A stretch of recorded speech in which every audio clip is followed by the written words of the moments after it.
अहो काय करताय तुम्ही हे सगळं? हा अहो माझं ऐका ना. अहो अहो सांगा ना तुम्ही सगळं काय करताय हे बॅग वर लवकर होईल. पण कशासाठी? तुला कुठे राहायचंय, या वाड्यात की माझ्या बरोबर? बोल. तुमच्या बरोबर. बघ मी आता या क्षणाला घर सोडतो.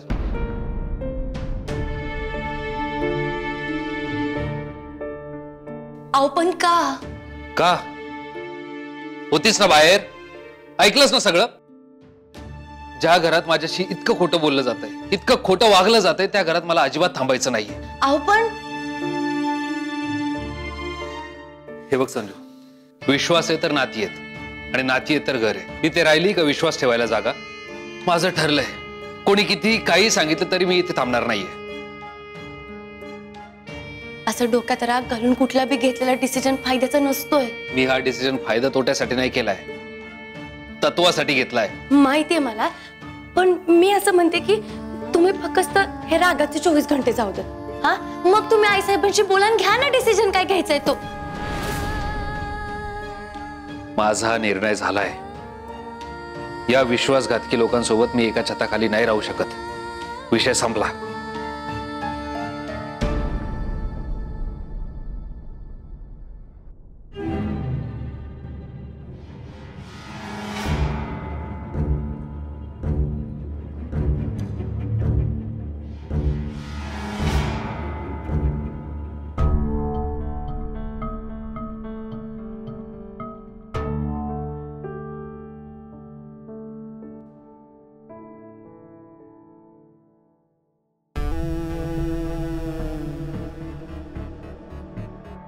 अरे देवा भैरोबा, बर का प्रचिती आली, बर का आम्हाला प्रचिती आली. बर का आईसाहेब, रणजित भाऊजींनी काही बाई बोलून यांचं डोकं अगदी बंद करून सोडलं होतं. म्हणून जरा ध्यानाला बसले होते. हे अचानक डोळे उघडल्यानं आम्हाला म्हणाले, राजश्री चला जरा आईसाहेबांच्या रूम मध्ये जाऊन येऊया. आमच्या आईसाहेब अस्वस्थ असतील. राजश्री, यांना यांच्या आईसाहेब अस्वस्थ आहे असं कळलंय. कुणामुळे अस्वस्थ आहे ते कळलंय का? अर्थात रणजितरावांमुळे. काय? हे तुम्हाला न उमगलेलं सत्य आहे आईसाहेब. हे तुम्ही बोलताय? आमची एवढी मोठी फसवणूक करून? कसली फसवणूक? दादासाहेब, तुम्ही सतसत विवेक बुद्धी गहाण ठेवलीये का? पंचगंगेत विलीन केलीये का? धादांत खोटं बोललाय तुम्ही आमच्याशी. खोटी पावर ऑफ अटर्नी फाडलीत आमच्या समोर. तुमच्या आईसाहेबांची फसवणूक केली आहे तुम्ही. आईसाहेब, या जगात सत्य असत्य असं काहीच नसतं बरं का. नाही, आम्ही तुम्हाला या शपथेवर, अगदी आमच्या अर्धांगिनीची शपथ घेऊन सांगतो, आम्ही तुमच्या समोर खोटी पॉवर ऑफ अटर्नी फाडली नाही. बर का आईसाहेब, आम्ही पण यांची शपथ घेऊन सांगू शकतो, यांनी काय तुमच्या समोर खोटी पॉवर ऑफ अटर्नी फाडली नाही.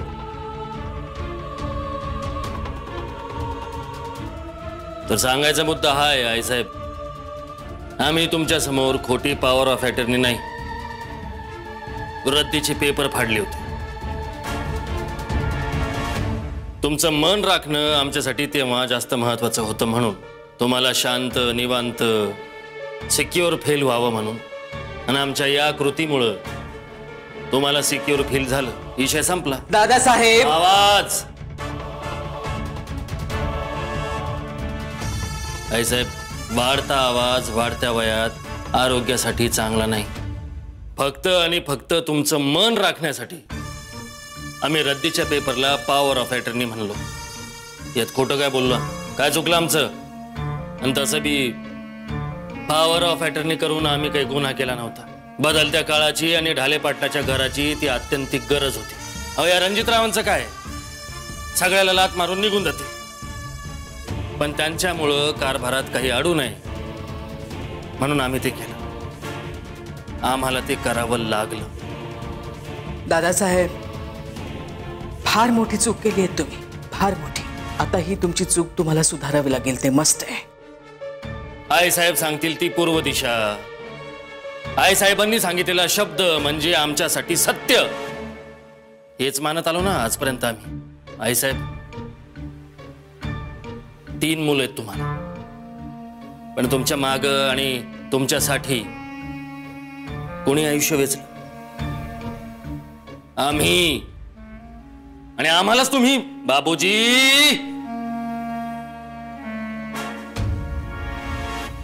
पाहताय ना आईसाहेब, आम्हाला जे काही करायचं होतं ते आम्ही केलं. आता रणजितरावांनी जे काही करायचं ते त्यांनी करावं. आम्हाला घेणं देणं नाही. दादासाहेब, दादासाहेब, आमचं बोलणं व्हायचंय अजून. दादासाहेब,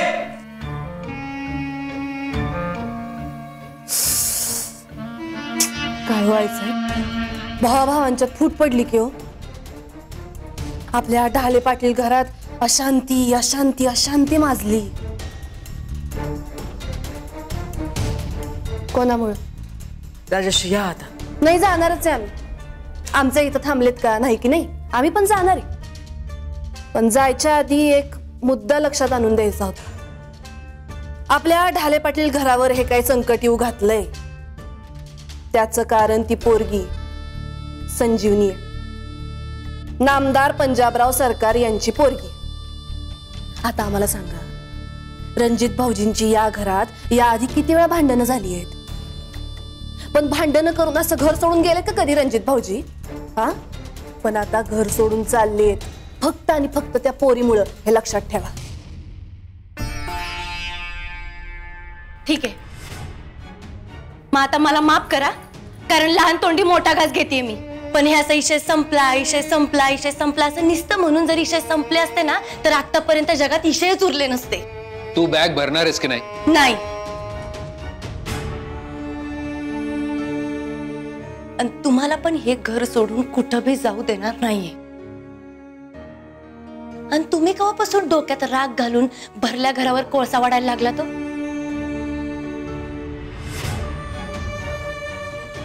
या घरात फक्त दादासाहेब भाऊजीच राहतात का? बाकी कोणी राहत नाही? हा, दादासाहेब भाऊजींवरचा राग घरातल्या इतर लोकांवर का काढताय तुम्ही? मी कोणावरही राग काढत नाहीये, स्वतःला शिक्षा करून घेतोय. हा का? मग स्वतःला शिक्षा करून घेत असताना तुमच्यामुळे ती शिक्षा घरातल्या इतर लोकांना पण भोगावी लागतीये, हे कळत नाहीये का तुम्हाला? हे सगळं घडत असताना एकदा तरी फक्त एकदा तुम्ही आई साहेबांकडे पाहिलं?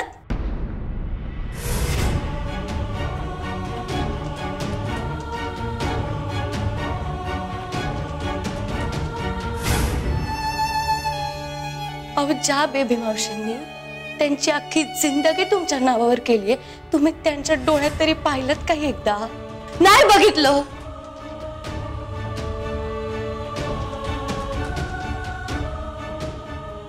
कारण त्यांच्या डोळ्यात साफ दिसत होतं.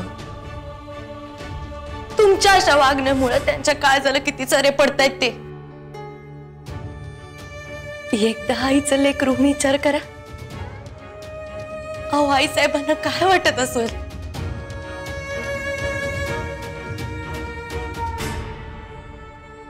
नजर कसली चोरताय? मी ज्या रणजित ढाले पाटलाला ओळखते ना, तो असं भरल्या घराची राख करून पळून जाणाऱ्यांपैकी नाहीये. आणि ती राख अंगाला लावून बी पळून जाणाऱ्यांपैकी नाहीये. तू माझ्या बरोबर येणार आहेस की नाही? नाही. तुमच्या सोबत बी येणार नाही आणि इथं बी राहणार नाही. तिसरीकडेच जाईन कुठंतरी. मला काय करायचंय ते माझं मी बघीन, तुम्ही तुमचं बघा.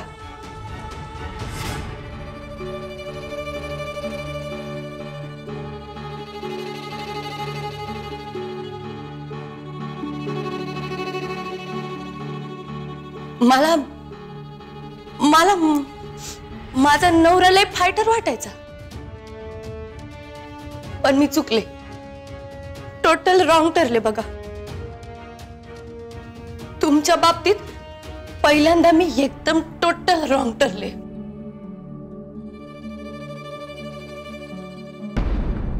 मला असं वाटायचं की माझ्या नवऱ्याची तत्व लय मोठी आहेत. तो मोठ्या मनानं समोरच्याला माफ करतो. माफ करणं माहितीये त्याला, पण नाही, माझ्याशी ज्यावेळेस तुमचं भांडण झालं त्यावेळेस तुम्ही पुण्याला पळून गेलात आणि आज तुमचं तुमच्या भावाशी भांडण झालंय तर तुम्ही घर सोडून पळून जाण्याच्या गोष्टी करताय. तुम्हाला माहितीये ना तुम्ही असं वागल्यावर काय होणार आहे ते? सगळ्यांना असंच वाटल की तुम्हाला तुमची प्रॉपर्टी मिळाली नाही ना म्हणून तुम्ही घर सोडलत. आता तुम्ही ठरवा तुमच्यासाठी काय जास्त महत्वाचं आहे, प्रॉपर्टी का आपली माणसं?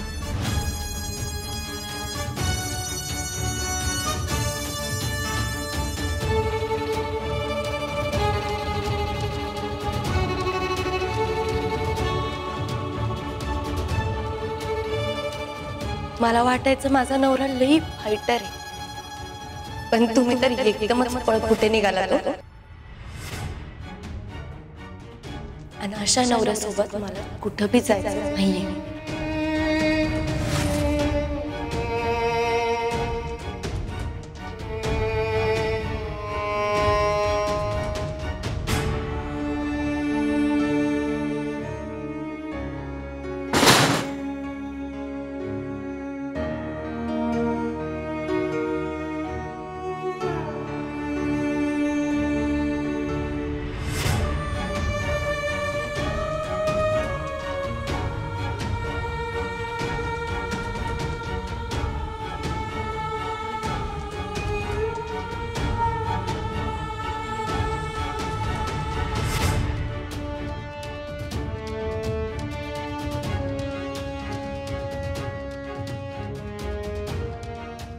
अहो ज्या बेबी मावशींनी त्यांची अख्खी जिंदगी तुमच्या नावावर केलीये, तुम्ही त्यांच्या डोळ्यात तरी पाहिलत का एकदा?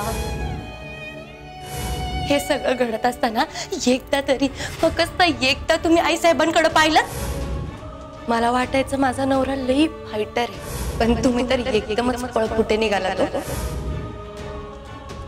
आणि अशा नवऱ्यासोबत मला कुठं बी जायचं नाहीये.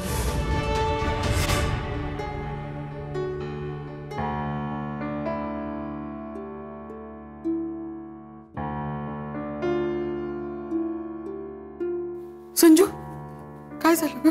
रणजित कुठे आहेत? खोलीत आहेत. उडी मागे यायचं नाही. रणजितच्या खोलीचा रस्ता माहिती आहे आम्हाला.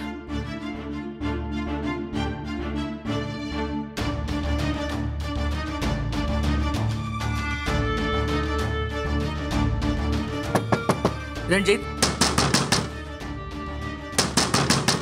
रणजित दार उघडा. रणजित दार उघडा, आम्ही आहोत.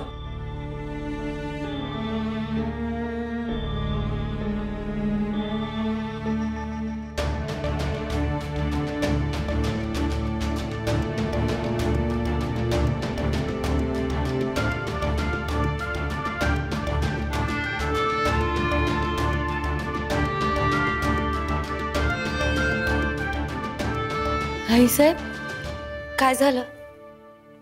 काय म्हणले? काय हा केलं तुम्ही मनासारखं? झालं तुमचं समाधान? जी उगाच भाबडीपणाचा आवा आणू नका तुम्ही. जे घर तुम्ही तोडलं ते सोडून निघालायत ना? केलीत का निघायची तयारी?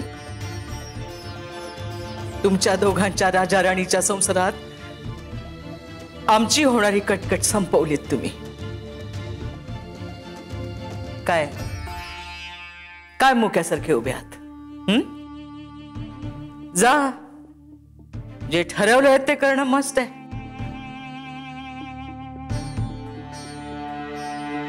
अक्का अक्का अगं काय बोलतेस तू संजूला? बेबी, तुम्ही एक जी यांच्या प्रेमाची पट्टी बांधली ना डोळ्यावर, त्यामुळे तुम्हाला काही दिसत नाही. ढाले पाटलांच्या घरात आजपर्यंत जे घडलं नव्हतं आणि आम्ही कधी होऊ दिलं नसतं ते घडलंय. आमचं घर नावाचं जहाज फुटलंय. या सगळ्याला कारणीभूत या आहेत.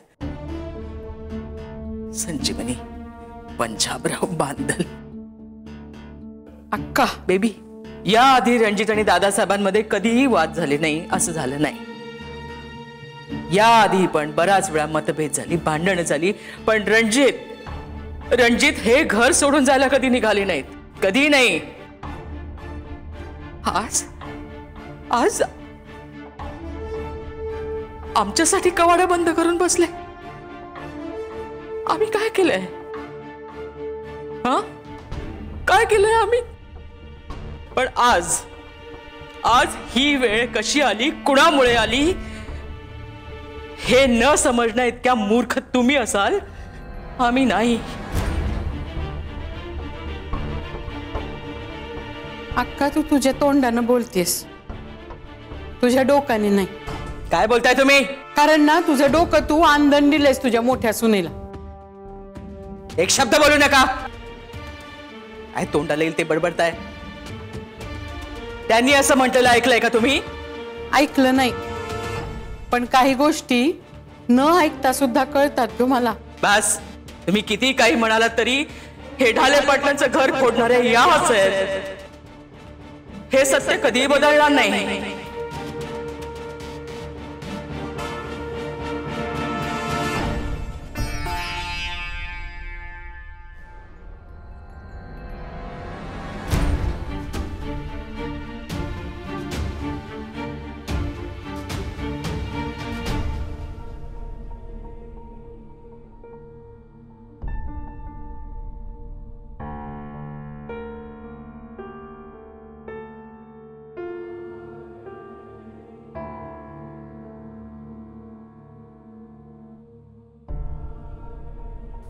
बस रणजित, पाया वगैरे पडायची नाटकं करू नका आता तुम्ही.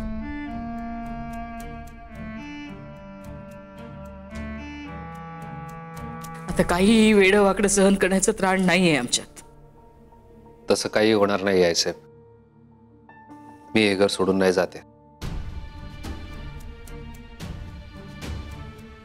आणि इथून पुढे घरात असे वादही होणार नाही. पण इथून पुढे माझा मार्ग वेगळा असेल.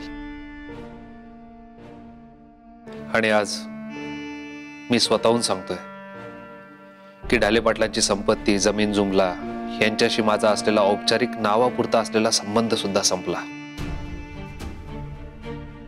आणि ढाले पाटील हे आडनाव सोडलं आणि त्या घरातील 3 व्यक्ती सोडल्या तर या घराच्या संपत्तीशी आणि राजकारणाशी माझा काही संबंध नाहीये.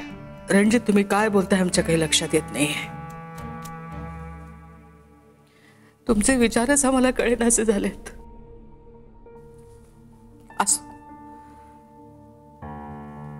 तुम्ही घर सोडून जात नाही आहात याचा आनंद वाटला.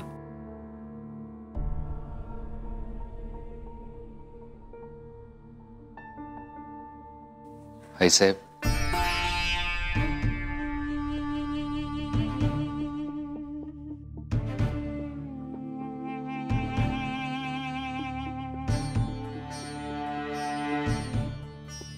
रणजित, हे सांगून मलाही आनंद. एनिवेज,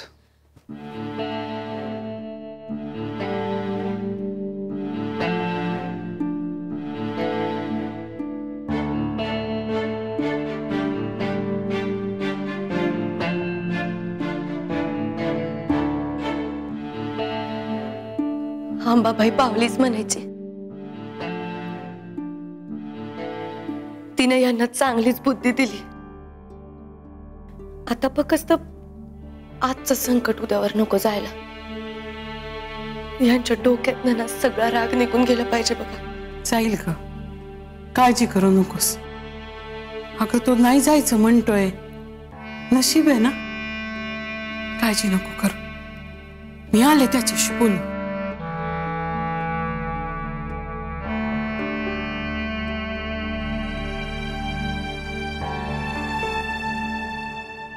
अहो एकदम शांत. अहो कुठला भांडण नाही, तंटा नाही, वाद नाही, विवाद नाही. बरोबर. अहो ते कोर्ट केस म्हणजे पहिल्यामधलं वादळ होतो, आलं गेलं आणि संपलं पण. अहो तुमचा विश्वास बसणार नाही. आता पण मी ढाले पाटलांच्या पॅलेस मधूनच बोलतोय. अहो आमचे संबंध आता एकदम हे झाले.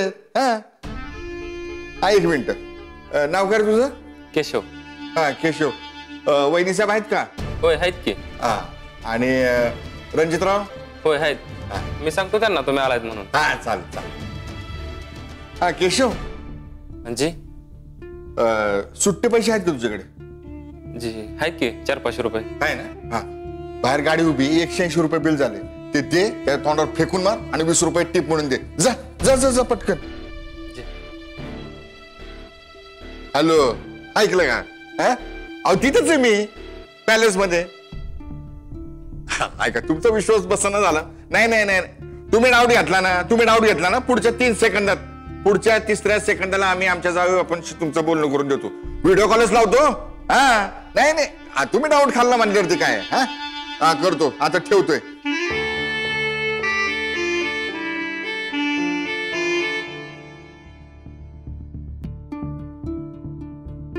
काय करताय माझं कोकरू?